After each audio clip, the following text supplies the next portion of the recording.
Bonjour, j'espère que vous allez bien. C'est Daniel Deschaines pour une troisième capsule. Cette semaine, je vous parle des opérations intellectuelles avec Google Forms. C'est suite à une question. Alors, je vous invite, si vous avez des questions, à me les poser. Et puis, je regarderai ça pour vous. Ce que je fais depuis maintenant, 2, 3 semaines, c'est que je vous partage le tout sous forme de capsules vidéo.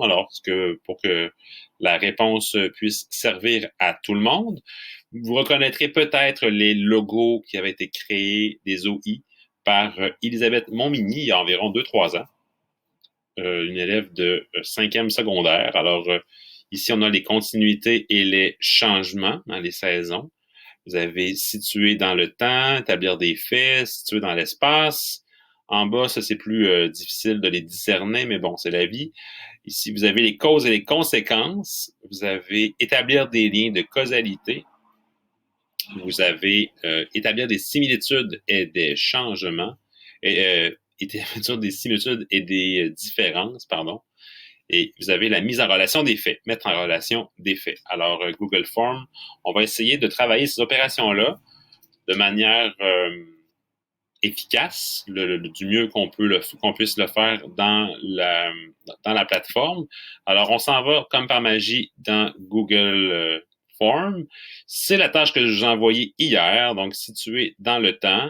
C'est sûr que l'application Google Forms est multidisciplinaire, elle est transdisciplinaire, ça va servir dans toutes les matières.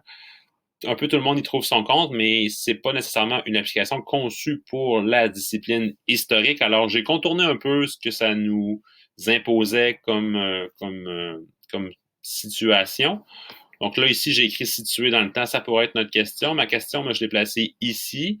Replace les éléments suivants dans la bonne séquence chronologique. Ce n'est pas la question que l'on voit normalement, mais en fait, ce qui arrive, c'est que pour faire une question où je dois replacer des événements dans le temps, dans la bonne séquence, je dois, pour chacun des événements, donner l'ordre. Donc, j'ai pensé à premier événement dans la séquence, deuxième, troisième, quatrième. Donc, l'élève doit répondre à 4 questions finalement, au lieu de répondre à une question. Mais c'est une manière de travailler l'opération intellectuelle correctement. Alors, c'est ce que j'ai pensé faire. Les documents sont placés volontairement dans cet ordre-là. Notez qu'il y a une fonction de randomisation où je peux mélanger aléatoirement les réponses, mais ce faisant, j'aurais perdu ma frise ici. Alors, pour conserver cette frise-là, en fait, ce que j'ai fait, c'est que je n'ai pas activé dans les paramètres, il y a la fonction de randomisation dans la présentation. Donc, les questions en mode aléatoire, je n'ai pas enregistré cette fonction-là. Le quiz est devenu en fait un questionnaire. En fait, c'est un questionnaire qui devient un quiz autocorrigé. Vous avez vu que j'ai mis des points. Tout ça est à titre d'exemple. Et j'ai inscrit les bonnes réponses. Si vous vous questionnez pour le petit symbole bleu, c'est une application en mathématiques que je suis en train d'essayer. Donc, ce n'est pas nécessairement sur votre application, sur votre profil à vous. Et finalement, quand on regarde le tout, ça ressemble à ça. Et on peut partager le tout à l'élève qui nous envoie sa réponse. Et c'est autocorrigé parce que, comme Google Forms, vous le savez déjà sans doute, je peux, dans la fonction questionnaire, publier la note immédiatement après l'envoi. Donc, l'élève publie, envoie sa réponse et revient, il y a un lien et puis il veut voir sa note. C'est automatique, c'est magique. On aime ça comme ça. Donc, situé dans le temps, travailler aussi l'opération, établir des liens de causalité. Ça, c'est pas évident. C'est pas évident nécessairement parce qu'il y a une forme très précise que l'on voit, auquel on est habitué dans les examens, sur les tâches du récit. Et l'univers de Google Forms ne se prête pas vraiment bien à ce genre de mise en page-là avec les puces. Alors là, j'ai dû user de certaines ruses pour contourner. Pour les documents, je suis allé avec une autre approche. Donc, tu sais, je vous donne des trucs, je vous donne des suggestions. À vous de choisir ce qui vous convient. J'ai inclus les documents dans la description de ma question. En fait, ma question, mon titre, c'est l'opération intellectuelle. C'est quand même ça que je veux mettre en valeur. Je dis à mon élève, pour répondre à la question, tu auras besoin des documents suivants. Ils sont intégrés via un lien Bitly. En fait, c'est un document Google que j'ai créé En fait, c'est un copier-coller. Donc, je suis passé par une épreuve libre de droit dans Microsoft Word que j'ai copié dans Google Doc et j'ai partagé le lien URL. Je suis allé, donc là, j'ai modifié les liens de partage et tout, parce que pour que mon élève puisse accéder au document, il faut que je lui donne l'accès, que je veuille lui donner l'accès. Une fois que mes liens sont nickel, comme diraient les Français, je vais dans Bitly et je vais raccourcir le lien afin d'avoir quelque chose de très, très court, un hyperlien très, très court qui est celui-ci.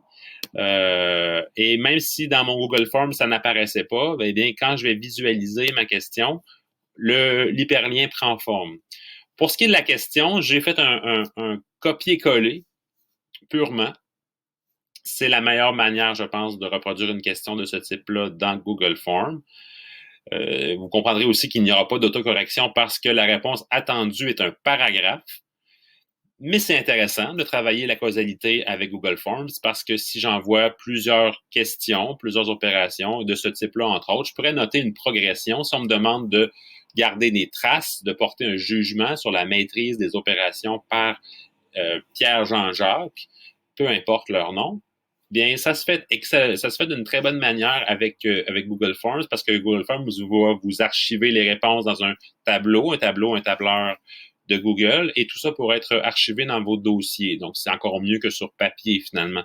Donc, la réponse, on pourra lui donner des points ou non, mais bref, c'est une manière de procéder. Quand je clique sur l'hyperlien, j'accède.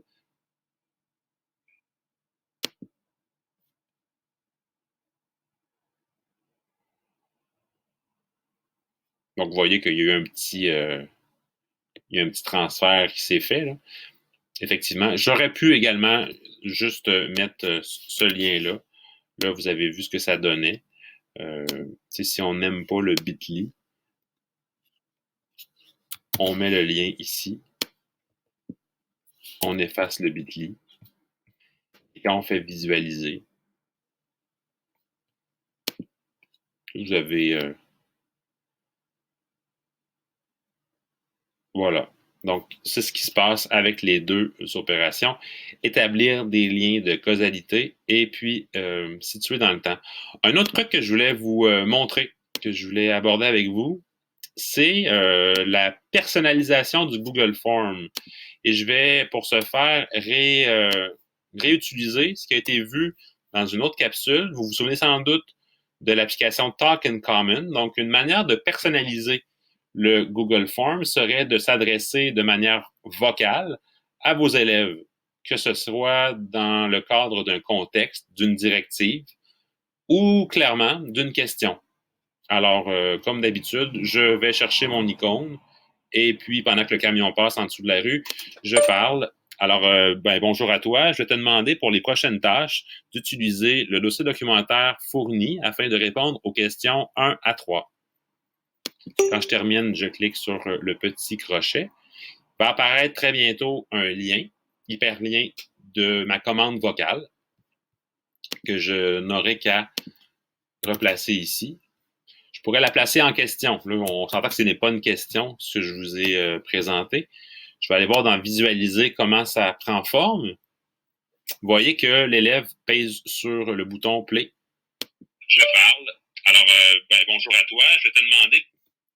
Donc, c'est une commande sympathique pour personnaliser. On est à distance, les élèves et les enseignants. Donc, une manière que l'élève sente un peu votre présence, se rappelle de votre voix en temps normal. Alors, on peut intégrer tout ça. Talk in Common, c'est bon effectivement pour Classroom, mais ça peut aussi être intégré à des formulaires Google, communément appelés des Google Forms. Alors voilà, c'était ma petite capsule sur l'intégration des opérations avec Google Forms. Suivront sans doute d'autres capsules sur d'autres opérations. Si vous souhaitez avoir ou obtenir les logos, n'hésitez pas à m'écrire. Si vous avez d'autres questions, n'hésitez pas également à le faire. Ça me fera plaisir de vous répondre. J'espère que vous profiterez du beau temps aujourd'hui et je vous dis à la prochaine pour une autre capsule en univers social. À la prochaine.